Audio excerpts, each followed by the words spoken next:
Good evening. Let me get things booted up here.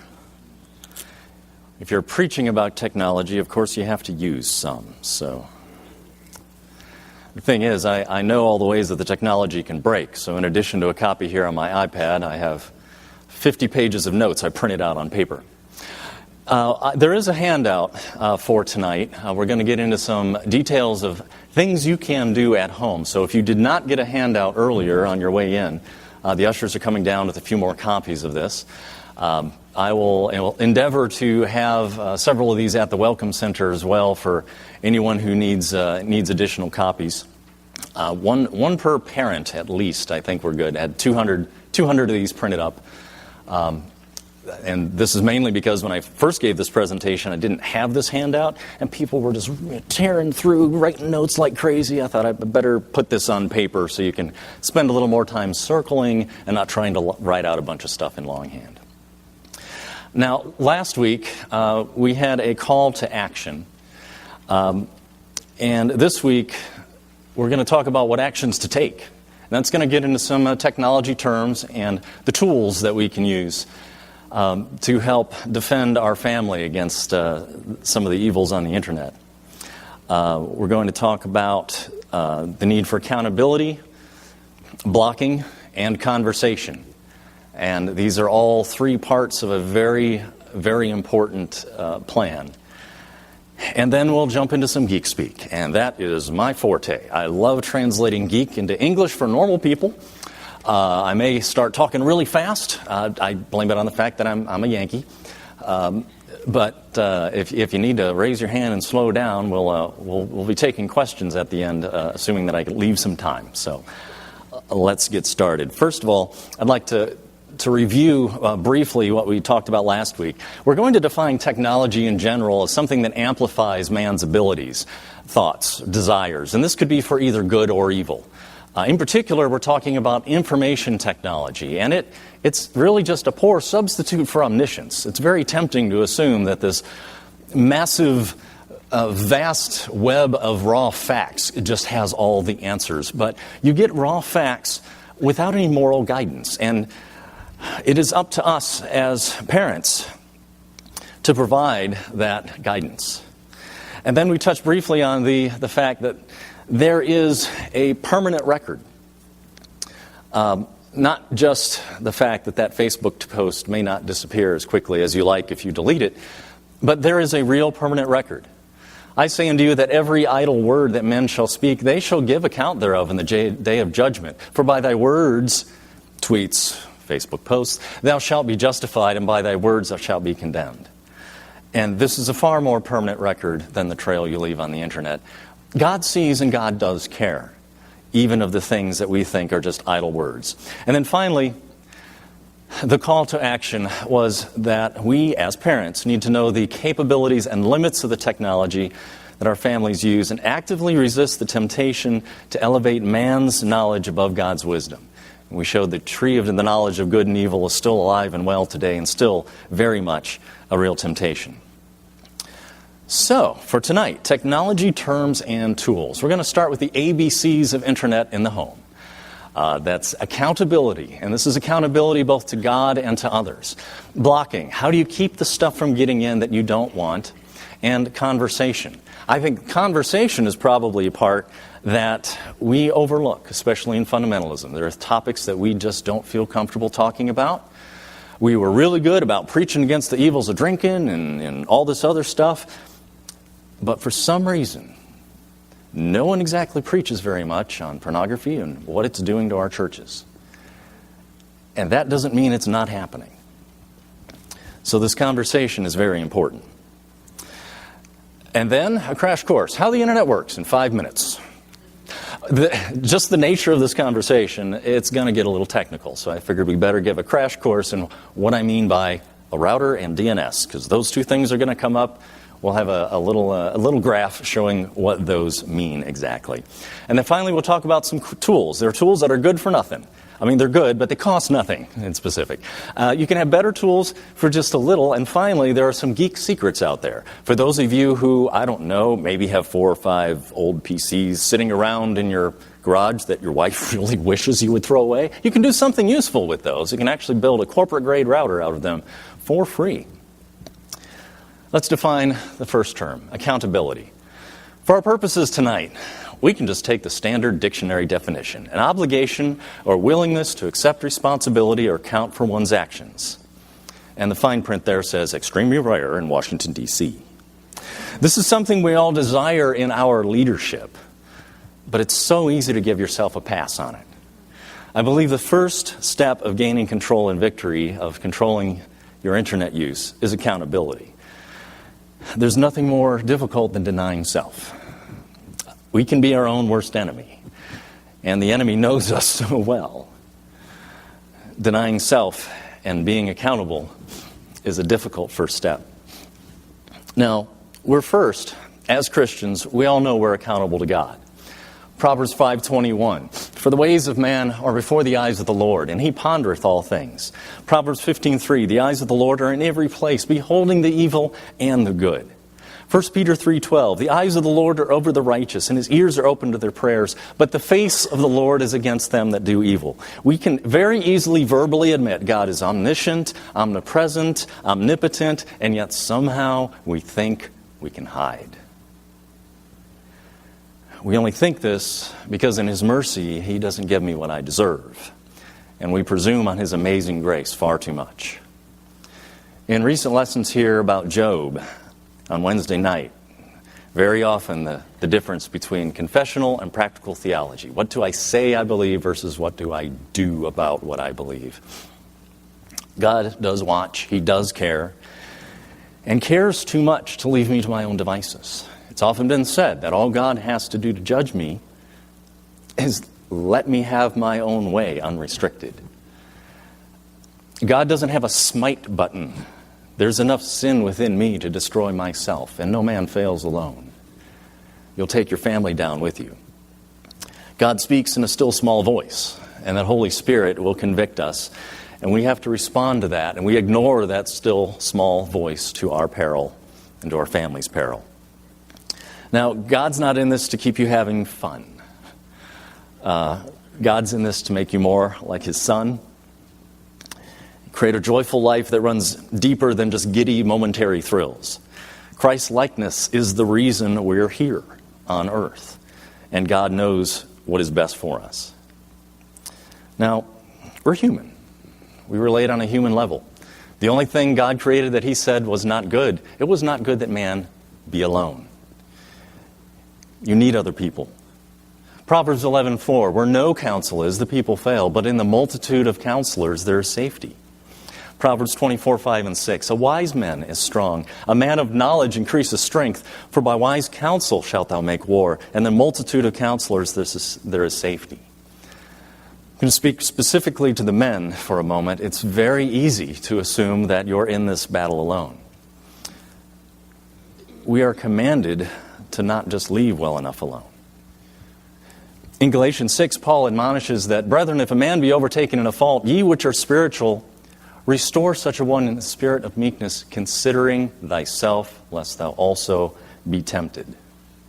Bear ye one another's burdens, and so fulfill the law of Christ. For if a man think of himself to be something when he is nothing, he deceiveth himself. But let every man prove his own work, and then shall he have rejoicing in himself alone and not in another. For every man shall bear his own burdens. And just as a shout out to oh my goodness, the Scripture has a conflict here. There are 2 different words for burdens here. The first term, burden, bear ye one another's burdens. The Greek term is baros. This is a weight that you don't expect to be able to carry by yourself. This is a burdensome weight that's crushing you down.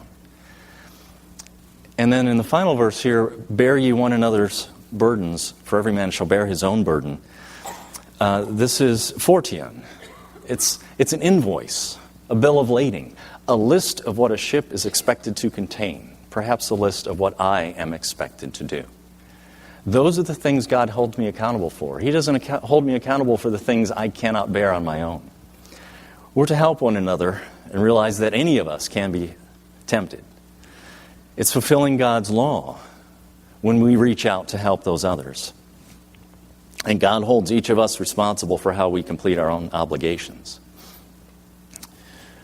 Romans 14 says, "For it is written, as I live, saith the Lord, every knee shall bow to me, and every tongue shall confess to the Lord. So every one of us shall give account of himself to God. Let us not therefore judge one another anymore, but judge this rather, that no man put a stumbling block or an occasion to fall in his brother's way." It may very well be that I, as the leader in my home, need to set fairly strict restrictions on myself because of who I'm leading, to not be a stumbling block to others. I don't want my own choices, I'm a grown-up. I can let myself get away with this just a little bit. I have a child in the house. I think it's often been said it's amazing at how much more parents get strict as their children hit 11 and 12 and 13, and you start to see yourself at that age and realize that my same weaknesses could be amplified if I do not lead and be very cautious in the way that I'm leading. The B in the ABCs is blocking. This is where we get a little bit technical. This is where we think, first of all, blocking at the border. Everyone here that has internet access has a little point where that comes into the house. It's usually a router, usually has the name Comcast or Charter, what have you on it, and it's buried behind the couch. It's very dusty. It's the thing that your son tells you, "Yes, Mom, just unplug it, plug it back in, everything will be fine." There are controls you can put on that device. So it's kind of a border through which everything else can be handled. If you control things at that point, it applies everywhere in the house. It makes things a little difficult to bypass. It means everything in the house automatically has the same settings. So this is a good place to consider starting the blocking of the ABCs. And it's very cost effective. This is one of the can be done for free. Some internet providers even provide a very inexpensive way to program that to make it very kid-friendly, if you will, to protect things. Now, the cream of the crop are not free. They may cost some money. But in the blocking, there's first of all blocking at that border point. And we'll get into the technical of that in a few minutes. And next, there's blocking in the household. I mean, beyond that front door, you've got desktop PCs. There's more than just one thing connected to the internet. At home, I have, 3 desktops, 3 laptops, iPad number 1, iPad number 2, iPhone, Android phone, a Roku, a Wii. I'm sure I'm going to leave someone out. I'm sure it's going to feel offended. There are so many things in the house that I can't just assume none of these other things don't need protection of some sort. And there will be different tools that you need. For example, I can get tools that will very easily take care of blocking and protection on my PC. But then I go walking out the door with my iPhone. What about this? We have a solution for that. It can be customized. There are parental control settings on, for example, the Xbox that are awesome. There are no parental control settings on the Roku. You have to dig way deep to get into Netflix. So everyone does something a little different. There may even be different settings for all these various services. It gets very complicated. So don't dismay if you miss something. It truly is more complicated than you think. And that's why you got geeks like me around here who are well paid to figure this stuff out and translate it into English. And the concern about internet filtering very often is, I installed this filter and it's getting in the way of the stuff I really need to do. Okay, perhaps true 3 or 4 years ago, but computers currently are much stronger, quite frankly, can do multiple things at the same time, including filter the stuff in the background and still be able to show a web page adequately. So there may be some conflicts, but don't use that as an excuse, please. And this filtering can be a challenge. If all you did was set up blocking, it's not just a challenge to set up. The budding hacker in your house may see it as a challenge to see how to get around it. Because just as easily as you Googled how to set it up, they can Google how to unset it up. And you can actually filter against finding out how to unset it. You can kind of see where the ongoing battle is here. And that's why, in addition to just blocking the content, we need to consider about a change in the way we think about the internet, the attitude that we take, and the environment in the house.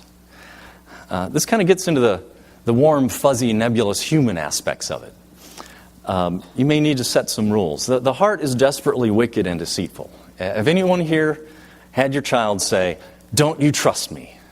And what's the correct answer? No, I don't trust me. I shouldn't trust me. The biblical response is that I don't trust myself. This involves nature and nurture. I see the sinful nature of Adam and Eve in my child, and it is up to me to provide the nurture to train that in the way it should go. So you may need to set some rules for when your children are allowed online and for how long. I know some parents who have no rules set whatsoever. And then they start complaining, well, my 12-year-old is really going to complain if I take his iPad and turn off the Wi-Fi, or if I take that computer out of the room. And I'm thinking, he's only 12. You better get this settled now. In fact, you probably should have had it settled when they were 6 or 5. You're in for some trouble there, parent. Another idea, keep computers in a high-traffic area and supervise. We rearrange the office in our home so that all the monitors are facing the doorway, so that anyone could just be walking around in the hallway and peek in and see what's going on. Great idea to put that in a high-traffic area and keep an eye on it. If your child has an account with a password, know the password. I saw some statistics, and this is not from some big organization. This is from McAfee, the makers of the antivirus software. It said that I believe about 70% of teenagers said they had one account that their parents didn't have a password for. 50% of parents thought that they had all the passwords, and I was trying to reconcile those two numbers. The gist of it being is that the kids are outsmarting y'all. Better pay attention. And research the technology. Understand what the family uses. This iPhone here, it has 16 gigabytes of memory, and that's, fine, whatever that means. When I was in college, this technology would have cost about $96,000 to pull off. This is an amazing piece of technology. And I can install various programs. By the way, if you think you have control of your social media because you know your kid's Facebook password, you better check the 12 other social networks beyond Facebook that they're using. Snapchat, Instagram, Tumblr, whatever they come up with next week. Facebook is pretty old school. I hate to mention it. Anyone remember MySpace? We're going way back in internet history. That's a whopping, 7 years? So there's far more than you need to keep up with and understand what your family is using. And don't depend solely on the software. Technology can't replace parental supervision and parental attention. Yes, I'm going to show you some tools, but don't rely on just those tools. Now, I didn't come up with these 5 bullet points. These are not, unique to me. So, Troy, what pastor did you talk to get these? These are from the Gwinnett County Police Department. If the police are having this conversation, it's time that we did. The police are taking this seriously. It probably means there are some parents in Gwinnett County who are not. So that takes us to having that conversation. The entire goal of accountability or any kind of blocking, the purpose of this is to have conversation. Train up a child in the way he should go, and when he is old, he will not depart from it. This is not just a promise. Think of this as a command. We are to train up the child in the way they ought to go. This conversation needs to be open between myself and God. It needs to be open between husband and wife. It needs to be open between parents and child. And the patterns that I'm setting in my home are going to dramatically impact what my child thinks a home ought to be. Where I have my child in church, I can recommend a great one, will determine what my child thinks of church to be. And note here, this verse doesn't have any limit on what this way and what this training is. Deuteronomy 6, 6, and 7, and these words which I command thee this day shall be in thy heart, and thou shalt teach them diligently unto thy children. Talk of them when thou sittest in thine house, when thou walkest by the way, when thou liest down, and when thou risest up. When I first saw this verse, I thought, are they talking about me checking my Twitter feed here? I mean, that's really often. That's really frequent. Oh, if there was some way I could have the Word of God with me and in front of me at all times.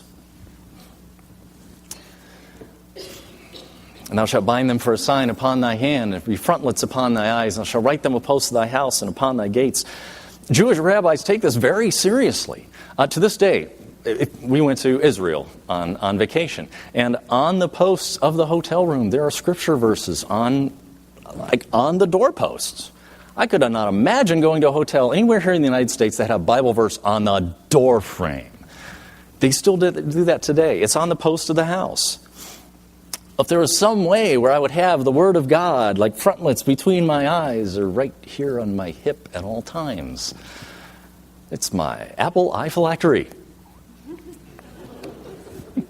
Some of you will get that. And this tool can be very useful. When your child's looking at that hummingbird at the feeder and just amazed at the fact that something can beat its wings 50 times a second and eat at the same time, that thing is fearfully and wonderfully made. And I can point to how it is fearfully and wonderfully made. Going to sites like Answers in Genesis instead of Wikipedia, for example, can wrap that scientific principle in Scripture. So don't miss the handy tool there. Information technology is all about communication. Conveying thoughts from one human mind to another. Words, pictures, sounds, video, you name it. If your child wants to know something and is maybe embarrassed to ask you, feels a little awkward because they heard something at school and want to know what it means, there's a source out there that's not going to condemn them or make them feel embarrassed. That source ought to be you, parent. It may be time to have the conversations early, before their friends start talking about it in the locker room, before they go searching on their own. And the conversations will change as they mature. It's always important to maintain decency, decorum, but don't let that prevent you from talking to your children about what God really thinks about human sexuality. And if there's anything that's getting right in your face nowadays, it's the definition of what does it mean to be married in the first place. What did God mean by marriage? And when your child does come to you and asks that question you hoped they would never ask, please don't let the first words of your mouth out of your mouth be, "Where did you hear that?" You know where they heard it. Either from friends at school or they Googled it. Stumbled across it somewhere. It's important that you have an open enough relationship with your children that they know that you know that they can come to you with these questions. And as the parent of a 12-year-old, I know exactly where that starts right now. When it comes to setting standards and protecting yourself online, we're often reminded, it's better to build a fence at the top of a cliff than to run a hospital at the bottom of the hill. And I want to thank Steve Dwyer for providing an excellent blog post about this. I'm going to totally pirate edifyhub.com free commercial. We're all aware of the need to have fences, and we need to protect ourselves where the failure of the fence doesn't result in disaster, like this picture here would. I see a bunch of candidates for the Darwin Award here, by the way. If I were in this picture, I would be right about there, down in the parking lot, looking up at it and going, no, no, no, no. But you see, the places to put the fences are not this obvious when I'm dealing with my own desires and needing to be accountable to someone else for what my own sinful bent may be. So let's take a look at another mountain you might be a little more familiar with. This is the start of the walk-up trail at Stone Mountain Park. It's 9 miles away as the crow flies, an hour and a half if you're planning on going to the laser show after church tonight, because it's Memorial Day weekend and everyone's going to the laser show tonight. And there is the fence, right there. Now, you look on either side of that fence, there's not a whole lot of difference there. But that fence is there for a very good reason. As recently as March 2010, we've had people fall to their death from Stone Mountain because they went over the fence just a little bit farther than their ability to go back could go. And it's a slippery slope. If it's been raining, literally. So it is very important for me to set the fences on the very safe side of things. When it comes to the temptations of the thought life, it's far too easy to be peering over fences and looking at the greener grass on the other side. The grass is greener because it's AstroTurf and Photoshop. It's fake. All right, I've gone from preaching to meddling. Let's get into the geek stuff. Many people say that the internet is a cloud, this big nebulous thing that just sort of, it works. Every diagram I've ever seen where it talks about internet access in a business, the internet's this big cloud. Well, that needs some handles on it. So let's just say that the internet is a wire. It can be copper, coaxial, fiber, wireless. Yes, wireless wires. We're really good in science. We can have wireless wires. But it's just a wire. It's just the same. And all these wires end plugged into computers that serve up information. We call them servers. And since computers are really good at things with numbers, we're going to number these guys, like addresses on a street. So great, the computers can figure out what number goes where, and we can reach things by their numbers. Well, see, there's a problem. Numbers are hard. So back when the internet was not really that big and the websites were just in the hundreds, they decided to make a list. This site has this number, this site had this number, and they just had a list of these things. And so now we give them names. There's google.com, irs.gov, facebook.com. Okay, I can now remember names. Humans use the names, computers use the numbers, and we're all happy. Now, this list grew really quickly right after Al Gore created the internet in 1996. It got very cumbersome very fast. And to look up all these internet domains, the good geeks on the internet created something called DNS, the Domain Name System. This was basically, anyone remember 411? It was the only phone number you ever needed to know at one point. 411, information. Where can I find this thing? DNS is the 411 for the internet. In fact, fresh out of the box, all the computer knows is the 411 to look up where things are. Well, as you might expect, the internet's wire isn't really a straight line. It's kind of like Atlanta roads. So you need something along the way to tell things where to go. And along this wire, we have these little other boxes. Those are called routers. Decides which router goes where. There are commands I can type that tell me how many routers my data passes through anywhere in the world. It may be 10, 12, 15, however many it takes to go through the FBI and the CIA and everything else before it finally gets to where it's going. Let me take the tinfoil hat off here. Now, each one of those routers specializes in copying data from place to place and figuring out where everything goes. Any one of those routers can monitor what you do. That's free. Now, each router knows how to get information from one place to another. And your internet service provider, Comcast, has a big router, and your PC plugs into something. So I talk about blocking at the router. I'm talking about affecting the way that everything in your house connects to the internet. And that's pretty much it. The router is where we're going to concentrate on something that you could actually go home today and make some changes.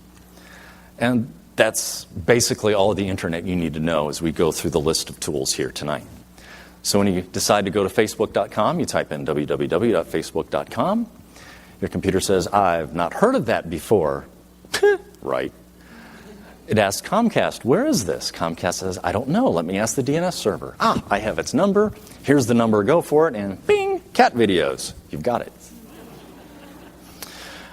Now, this is where we get to the handout.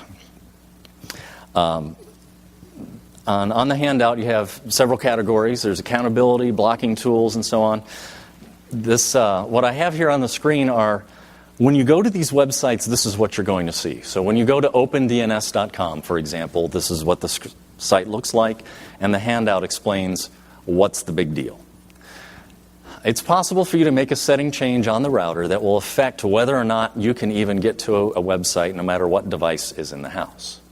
Now, some very savvy children have found out that, oh, look, I brought up my iPad and there are 37 access points available. I recognize some of these neighbor names.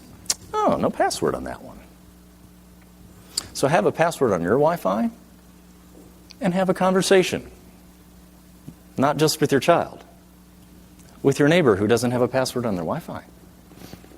That's going to be an awkward conversation, but it may be a necessary one if you really want to pay attention to how your child's getting on the internet. If you sign up with OpenDNS and actually give them your email address, they will let you log into their website, and you can see a list of all the sites that have been blocked.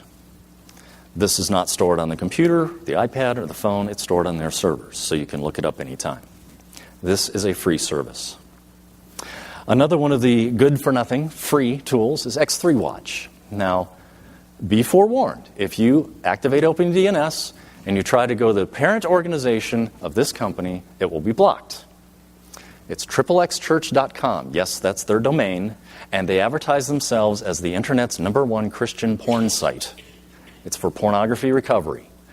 And these people get right up in the faces of people, and they go so far as to witness to people in the industry. They're doing the dirty work. And I cannot fully endorse their methods or where they set up their tables to hand out their material.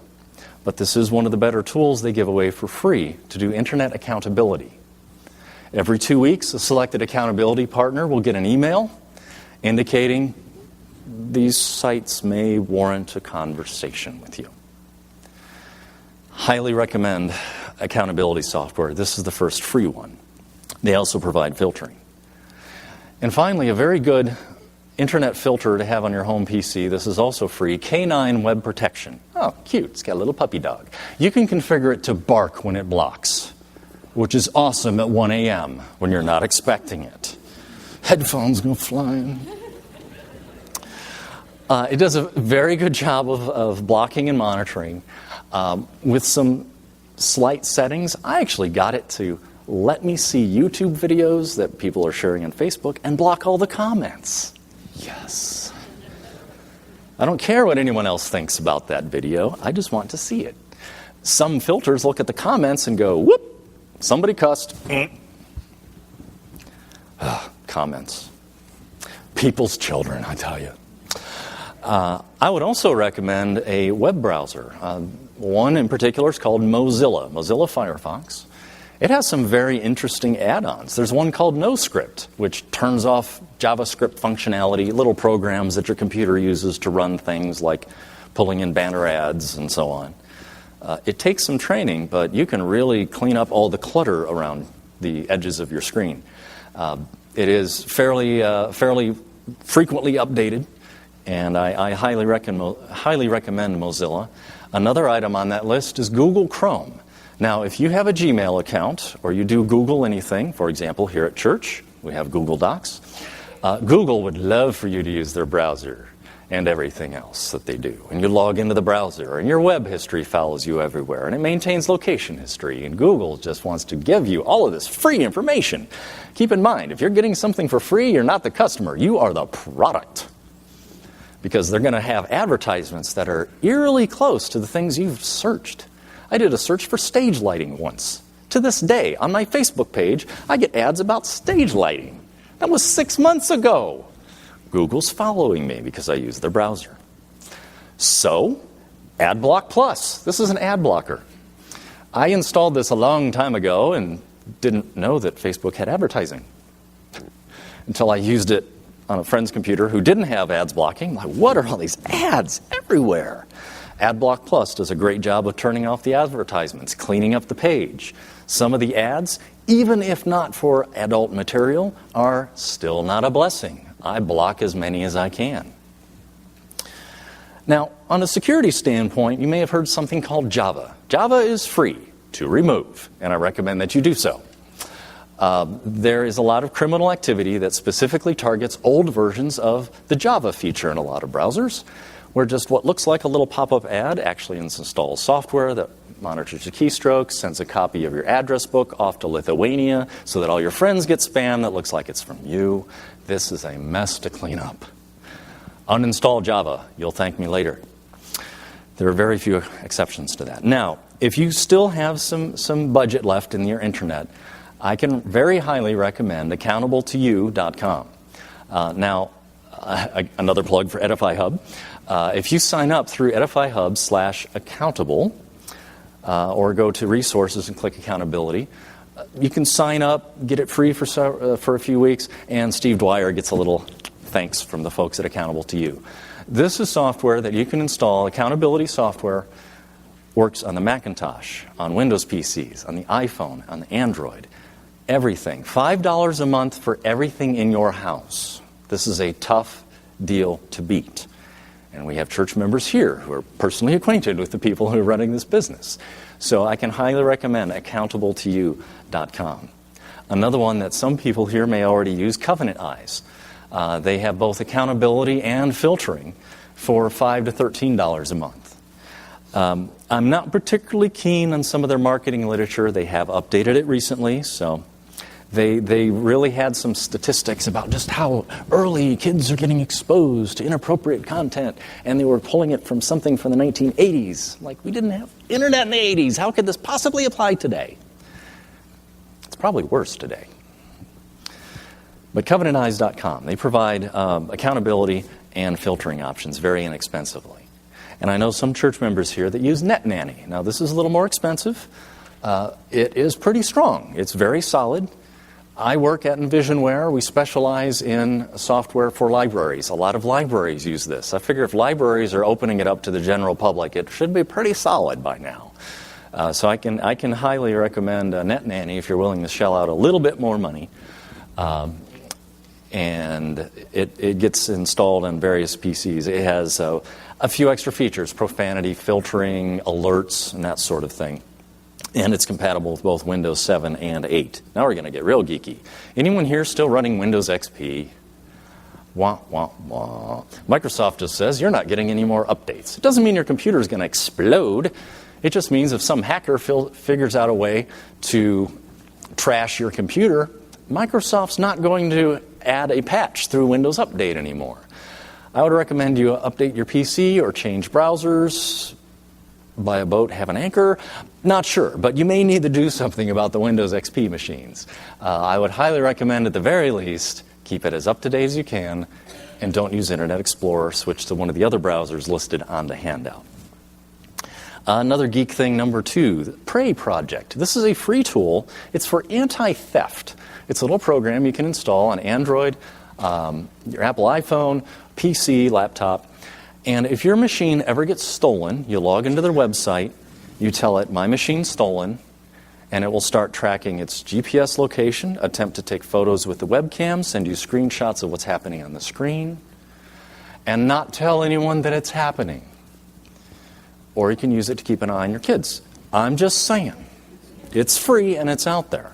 They have loads of stories on their website saying, this PC was stolen, but it was recovered when I basically logged into this site and showed the police, here's what we know. And they'd go get the laptop. So this is a completely free tool. You can pay if you've got more than a certain number of things in your house or want long-term reports. Pray Project is for anti-theft. And another geek secret, this is SpectreSoft. Yes, they named the company like that on purpose. This is the tool of tools. It's $99 per computer. A lot of companies use it to keep an eye on their employees. And when I say I mean the eye, the big brother. Every keystroke, every website, everything basically that the computer does. They have a tool called eBlaster, where if it just sees certain text in a internet instant message conversation going on, it will text you and say, heads up, this PC just had this happen. Like instant knowledge of what's going on. If you're needing to resort to this, you may have struck out on the conversation side of things. But this is out there. Another tool that's handy for security, because after all, you're supposed to make up a difficult password for every website you use. How many have a monitor that is now yellow with Post-it notes of passwords around? LastPass is a free utility that will take all those passwords, consolidate them in one place, offer to make up very difficult to guess password, and they advertise this as the last password you ever have to remember. By the way, don't forget this password. Make it a good one, make it memorable. What this does is you visit a website. I go to Facebook. I have no idea what my Facebook password is. I haven't known it in a year. I bring up LastPass, enter my main password. It goes, oh, you're at Facebook. Click, click, and fills in the blank for me, and it logs in. Very convenient, very secure. Because after all, if your kids figure out that your password is fluffybunny123, you can pretty much guess they're going to try to guess that on everything in the house that they want to try breaking into, using.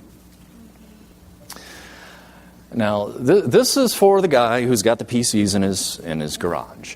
Sophos is a corporate-grade, industrial-grade internet router company, but they provide a free home edition of their corporate-grade product. You download a piece of software, install it on a DVD or CD, boot the computer with it, it wipes the computer, installs the router software, it does internet blocking, filtering, throttling, every feature you would ever want. For home use, it's free.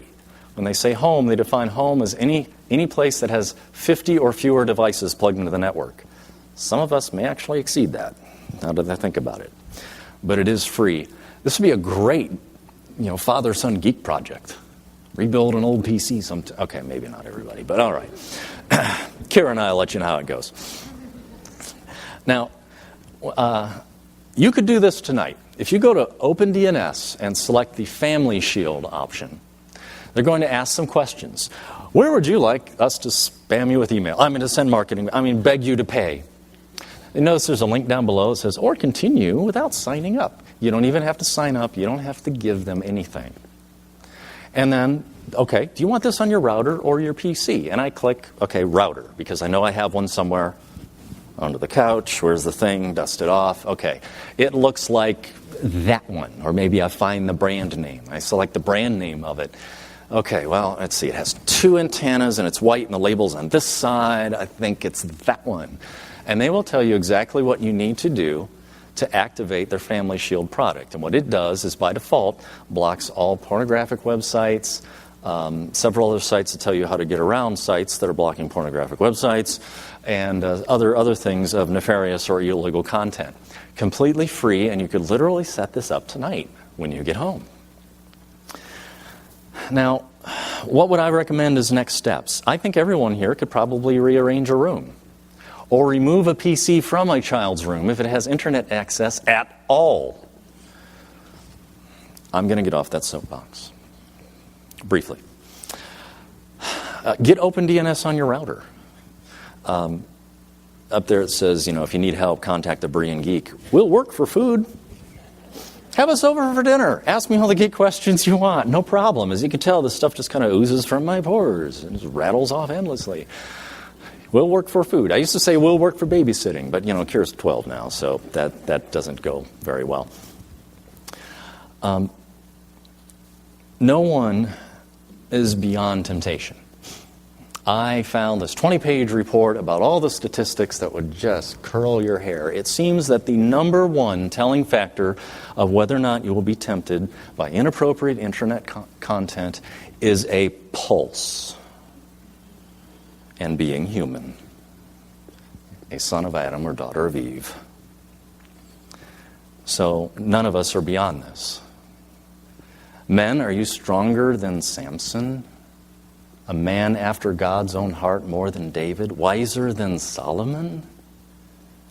I think not. And if your spouse or child admits this being a temptation, don't panic.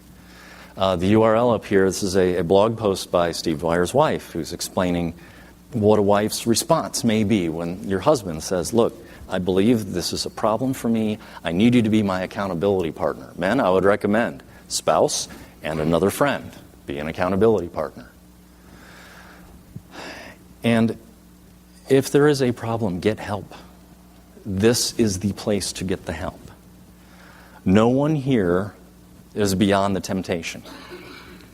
No one here is above reproach. And I don't want to see anyone at Berean become part of the statistics that are so much out there and frightening. And there's no reason to not be accountable to God, to others, to your family, and to block the content that is a temptation. It is a difficult thing to say no for self. I seem to recall someone saying he had to die daily, and that has to be done daily and often. And it's not trivial. And don't assume it can't happen to you. It's a parent's duty and honor to raise up a child in the way they should go. We're all homeschoolers. No matter how you think, well, the state's doing it, that other school's doing it. You're schooling at home.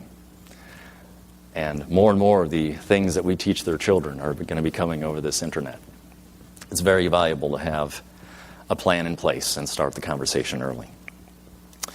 I hope to finish a little quicker and allow time for questions. But I've hit the end of my time, and we need to move on to a dedication prayer for the mission team here. If you do have any questions, please talk to one of the pastors here. They can anonymize the question, send them to me if necessary. I have helped people with problems. I have been on the uncomfortable side of the phone call watching a father call their son home after finding what we found on the PC and saying, son, your plans for the afternoon have just changed. Come home now. I have had the phone call from a parent who says, I don't know where my daughter is. Can you help me hack into her email and find out? Okay, the tools are available, and I hope that we can be a blessing to you here at Berean. Thank you. Pastor.